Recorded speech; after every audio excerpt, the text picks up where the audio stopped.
네, 오늘 하나은행 FA컵 그 전북 울산 결승전 2차전 그 리뷰를 해보도록 하겠습니다. 네, 하나은행 FA컵 1차전이 11월 4일에 있었고 2차전이 오늘 그 11월 8일에 있었죠.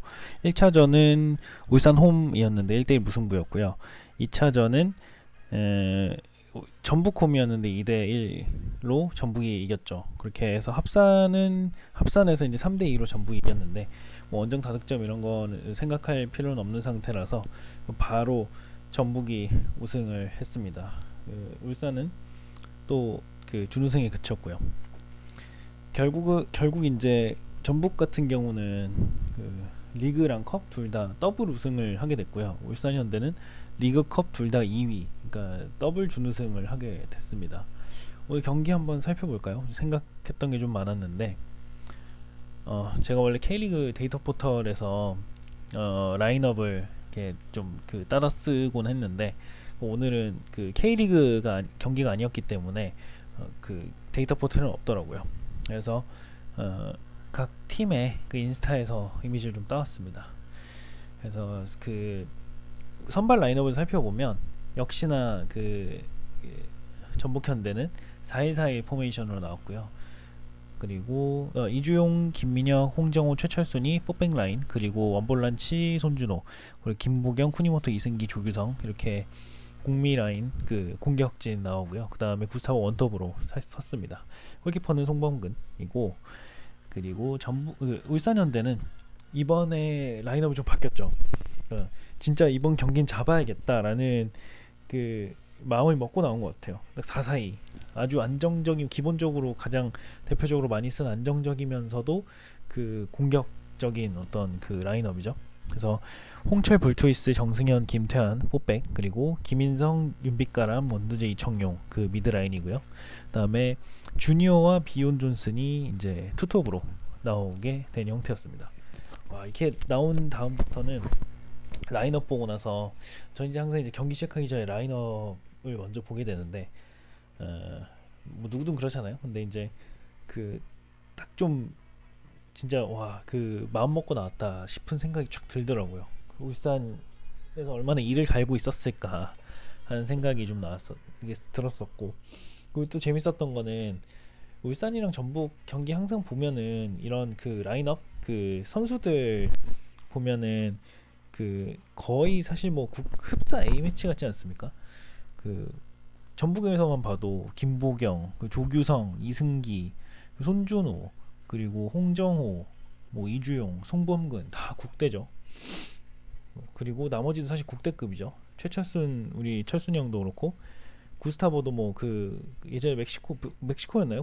브라질이었나요? 그 리그에서 득점원 출신이고, 쿠니모토도 뭐 천재의 재능으로 불렸다가 온 선수고, 그쵸? 그리고 그 서브만 봐도 이동구, 동국영, 그리고 무릴로, 이성윤, 신영민 선수, 그리고 구자룡, 이범영 뭐 이런 선수들 있죠. 그리고 울산현대도 김인성, 이청용, 뭐 원두재, 윤빛가람, 홍철, 뭐 김태환, 뭐 조현우까지 해가지고 다 국대고요. 그리고 뭐 김기희, 서령우, 뭐 신진호, 이동경, 이근호, 뭐 이 서브라인 있는 선수들도 다 교체 선수들도 뭐 교체라고 할 수 없을 정도로 짱짱한 라인이죠. 엄청난 라인입니다. 그래서 거의 흡사 A 매치죠. 그래서 와, 이 피 튀기는 경기 되겠구나. A 매치 보다 좀 더 재밌겠다 하는 생각이 들었습니다. 리그 경기 보면은 리그 경기에서 이런 1, 2위 팀 이렇게 그 라인업 좋은 팀들, 스쿼드 좋은 팀들 만나서 맞대결 펼칠 때 전 좀 이렇게 기분이 좀 재밌어요. 왜냐면은 딱 그 우리나라 선수들만 있는 거 아니고 적절히 이제 외인 선수들 섞여 있으면서 공격 다양성도 좀 보여주고 뭐 그런 재미가 있달까요? 또 프리미어 리그에서는 또 느낄 수 없는 그런 느낌이죠. 좀 리뷰를 해보면 드디어 이제 그 모버지, 우리 모라이스 감독이 더블을 또 달성을 했습니다. 그 전북에서 그 더블 거의 첫 더블인가요? FA컵을 15년 만에 우승을 해가지고 2005년 이후에 처음 우승해가지고 아주 감격스러운 순간이었던 것 같은데요. 지금 모라이스 감독이 지금 트래블을 목표로 하고 있다고 하더라고요. 그래서 지금 그 이제 ACL에서까지 우승하면은 진짜 트래블이죠. 그래서 좋은 상황이 됐고 팀 분위기도 좋고요. 네. 그래서 좀 살펴보면 전반에 주니오 골, 그리고 주니오한테 이제 골 한 방 먹혔죠. 그리고 쿠니모토 부상 교체가 또 이른 시간이 됐어요. 그리고 무릴로 들어왔죠. 조금 불안한 상황이었는데 되게 빠른 안정을 차렸어요.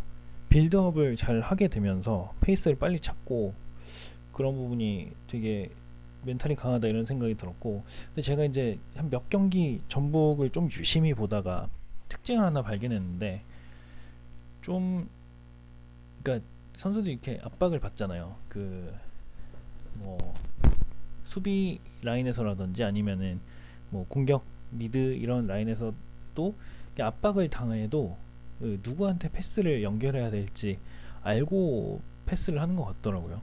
그리고 심지어 급하게 볼 처리한 것 같은데도 연결이 돼요.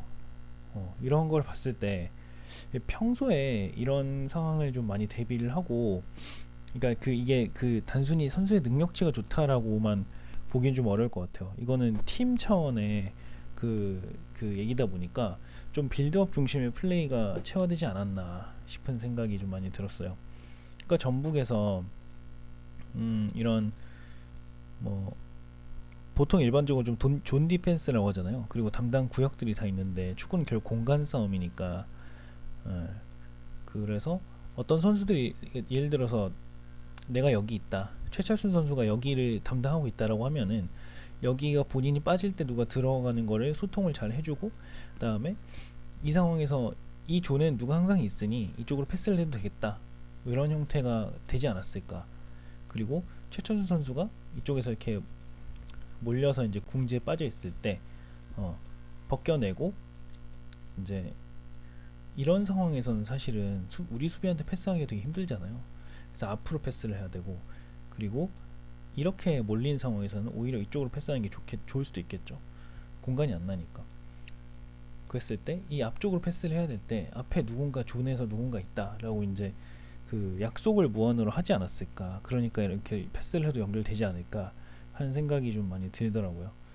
이게 되게 신기했어요. 이렇게 몰리고 압박을 받을 수 있는 상황인데도 침착하기도 하고 당황하지도 않고 패스가 연결이 되니까, 그래서 이게 빌드업 중심의 어떤 플레이가 잘 녹여나지 않았나 싶은 생각이 전반적으로 많이 들었거든요. 이거는 한 전북 경기를 유심히 한 대여섯 경기 보다가 느껴졌던 거였어요.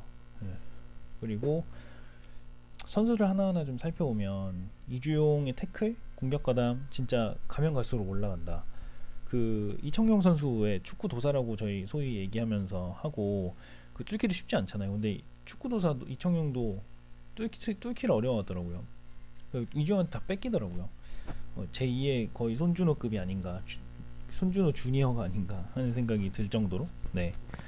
그리고 조규성이 컵백 탤런트가 굉장히 뛰어났던 것 같아요. KB의 슈팅도 좋고, 그리고 오늘 풀타임 뛰었죠. 그래서 이제 이 선수가 이제 그 단순히 체력이 딸려서 스태미나가 딸려서 이제 못 뛰는 선수가 아니라 점점 이제 플레이가 올라오고 팀의 기여도 하면서 정말 풀타임 자원으로 성장했다는 생각이 들었습니다. 이승기가 오늘 미친 활약으로 2골 넣어줬죠. 그 아크 정면 부분에서 둘 다 아크 정면, 그리고 이제 박스 조금 바깥쪽 라인에서 이제 장기인 슈팅으로 2골 넣었죠. 왼발 하나 오른발 하나. 이 장면을 좀 살펴보면 제가 아까 말씀드렸던 그 조규성 얘기랑도 좀 일맥상통해요. 보면은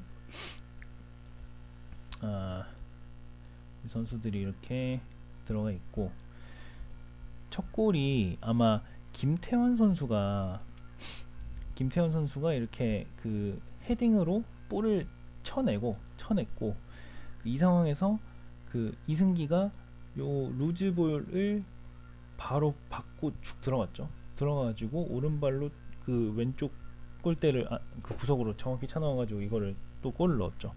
이때 이제 김보경 선수가 살짝 스크린 플레이를 하다가 골키퍼 시야를 흐리고 난 다음에 살짝 피해줬죠. 그러면서 이제 슈팅에서 골. 요 장면이 하나 있었고, 결국 이 존에서 그 이승기 선수를 자유롭게 놔뒀다는 부분, 워낙에 활동량 좋잖아요. 그리고 두 번째 골은 되게 재밌었던 게 조규성 선수가 이쪽에서 볼을 이쪽에서 넘어온 볼을 이렇게 받았는데 조금 컨트롤이 길었어요. 볼 컨트롤이 길어가지고 이쪽으로 좀 갔었는데, 근데 그래서 이제 울산의 수비수들이 이쪽으로 몰렸단 말이죠. 이쪽으로 몰렸는데 조규성 선수 이렇게 가다가 여기 이 라인을 봤단 말이죠. 수비수들이 이렇게 있다가 안쪽으로 조규성 선수 쪽으로 몰리니까 요 틈을 타서 반대로 볼을 내주고 이승기 선수는 이쪽으로 볼을 받고 여기서 왼발 슈팅으로 때린 거죠. 요 아주 재밌는 장면들, 결국에 이제 공간 싸움이라고 얘기를 하는 게, 말씀드리는 게 이런 부분인 것 같아요. 조규성 선수가 예전부터 이제 윙라인 그 쪽으로 볼을 가져가다가 컵백을 요렇게 빼주는, 대각선 형태로 빼주는 걸 되게 잘했거든요. 예전에 울산전이었나요? 할 때도, 대구전이었나요? 여기서 할 때도 이쪽까지 볼을 가져왔다가 그 컵백을 이쪽으로 했죠. 크로스 올리는 게 아니라 컵백을 해줬어요. 그래서 여기서 골이 났던 장면이 있었고, 이런 걸 봤을 때 조규성 선수가 이런 본인이 볼을 소유하게 되면은 상대 수비수들이 그 몰려오고 그 반대편 공간이 어디가 나는지를 정확히 캐치하는 선수인 것 같아요. 이 재능이 점점 꽃피우고 있다는 부분으로 보였습니다. 그래서 이 두 골 넣었고, 무릴로도 높은 점수를 주고 싶어요. 그 지난 경기에서 골도 넣고, 하지만 크로스 중심적인 어떤 플레이가 조금 아쉽다. 똑같은 상황으로 그 조규성 선수가 여기 들어갔을 때는 공간을 보고 주죠. 어떤 공간이 나겠다 하는 형태로 주는 느낌이에요. 공간을 보고 준다는 느낌인데, 무릴로 선수가 들어갔을 때는 일단은 난 얘를 이 수비를 제쳐가지고 내가 크로스를 올려야지 라는 생각이 더 강한 것 같아요. 내가 얘를 제치고 어떻게 하겠다, 이런 부분, 팀적인 차원보다는 그 부분이 조금 이제 차이인 것 같아요. 같은 공간에서 활동을 하더라도. 그래서 그 부분이 조금 아쉽고요. 전북에는 그 단순히 이제 그 헤딩 옵션, 이제 높이를 이용한 옵션도 있지만 필드에서 워낙에 잘 위협적으로 때려줄 수 있는 선수들이 많기 때문에, 그리고 구스타보가 어느샌가부터 조금 이제 그 헤딩으로가 좀 위협적이지 않게 되었잖아요. 헤딩 슛이 그 부분이 좀 정확도도 떨어지고 그런 부분이 같이 작용하기 때문에 무릴로의 선택은 좀 아쉽다. 그래도 플레이는 좋았어요. 그리고 그런 또 연장선상에서 구스타보 한 골 넣어줬으면은 좀 ACL에서 걱정은 조금 덜 수 있을 텐데 생각이 들었던 게, 물론 이제 ACL에 있는 선수들은, 그 다른 팀들은 구스타보 선수에 대한 특징을 잘 모를 수도 있어요. 근데 분석을 하고 나올 거란 말이죠. 근데 그 높이가 있고 헤딩이 좋고 워낙에 이제 슈팅이 좋다 보니까 이제 방어를 할 것 같은데, 요게 뭔가 어떻게든 구스타보가 본인한테 자꾸 이제 몰리는 어떤 수비를 잘 벗겨낸 방법을 익히고 이 FA컵에서 한 골 넣어줬어야, 그래야 좀 ACL을 준비할 때 좀 걱정이 덜 할 텐데 조금 걱정이 된단 말이죠. 기여도가 덜 할까봐. 네, 그리고 이제 ACL 준비를 해야 되는데 우승했으니까, FA컵도 끝났으니까 쿠니모토랑 이홍이, 쿠니모토 4주 이제 결장이라고 보여지는데, 거의 이 정도면은 뭐 거의 그 ACL 못 나가는 거 아닌가 하는 생각이, 얘기가 나와요. 그래서 좀 어쩌나 이런 생각도 좀 들고요. 그 다음에 이제 울산을 조금 살펴보면 준우승 더블도 되게 잘한 거죠. 잘했는데 오늘은 이제 제가 나중에 울산 그 K리그 전체 팀들 각각 리뷰를 좀 할 건데, 그 2020년 결산으로요. 근데 그때 좀 하려고 했던 얘기들인데 오늘 조금 해야 될 것 같아요. 여러 번 이제 울산에 대한 경기력은 얘기했고, 전북과 맞대결 할 때 어떤 성향이나 이런 것도 나오니까 1, 2차전 물론 잘 했어요. 저는 진짜 울산이 열심히 잘했다고 생각하고요. 고생도 했고, 사실 준우승을 2번 하는 거 뛰어난 성과라고 전 보거든요. 물론 전북이란 똑같은 벽에 막혔지만 오늘 포메이션도 뭐 나무랄 데 없는 운용, 그리고 적절한 교체, 이런 것도 눈에 보였는데, 그리고 이제 그 또 장점 하나 더 얘기하자면은 뽀백이 굉장히 탄탄했죠. 거의 후반 초반까지는 거의 진짜 난공불락의 요새로 보여졌었어요. 그래서 야, 이거 전북이 이제 요 상태로만 간다면은 울산 못 뚫겠다, 이런 생각까지도 들었거든요. 그래서 울산이 우승할 수도 있겠다라는 생각이 들었었는데, 근데 아까 말씀드렸던 이제 전북과 그 이제 전북이 잘했던 부분, 이 빌드업 부분을 그 울산이 되게 못하더라고요. 첫 골 넣은 이후에 이제 빌드업이 안 되는 공격이 안 되니까 1선에서 2선으로 연결이 안 되고, 3선에서 2선으로 연결이 안 되고, 결국 그 축구는 볼을 어떻게 배급하냐가 중요하지 않습니까? 중요한데 이제 그 울산 같은 경우에는 울산 같은 경우에는 이 3선에서 이제 2선으로 넘어갈 때 연결이 잘 안 돼요. 그리고 여기 이제 미드에서도 이제 투톱까지 연결을 시키는데 연결이 잘 안 되는 경우도 있고, 연결이 겨우 된다고 할지라도 이런 어떤 미드라든지 이런 공격적인 투입이 잘 안 되는 것 같더라고요. 그래서 사실 주니어가 후반전에 되게 이제 신경질적인 모습을 많이 보였던 것 같고, 그리고 혼자 고립되는 느낌이 많았거든요. 비온 존스는 거의 볼 잡는 기회도 줄었어요. 그런 모습을 봤을 때 이거는 뭐 전북이 잘했을 수도 있어요. 전북이 잘한 것도 있는데 울산이 그 전북처럼 빌드업 할 때 매끄럽게 연결 잘 해나가지 못했다, 그런 부분이 있었어요. 그래서 이제 흐름으로만 보자면은, 페이스로만 보자면 첫 골 이후에 빌드업이 안 되는 공격으로 찬스가 줄었고 전북한테 페이스를 내주게 된 거죠. 저는 이제 울산의 어떤 선수들 개개인별, 이제 주니어, 이청용, 그 비온 존슨, 뭐 이런 원두재, 홍철, 이동경 이런 선수들은 개인 능력치에 대해서 의심하지 않거든요. 근데 이런 차이들, 이런 팀적인 어떤 느낌의 차이들이 나요. 네. 옛날에 전북현대가 한 5년 전쯤에 전북현대 이제 봉동이장 최강희 감독님 시절 때 그 뛰어난 스쿼드, 이제 그 값비싼 스쿼드, 이제 더블 스쿼드를 이제 갖고 운영할 때 이런 느낌이 많이 들었거든요.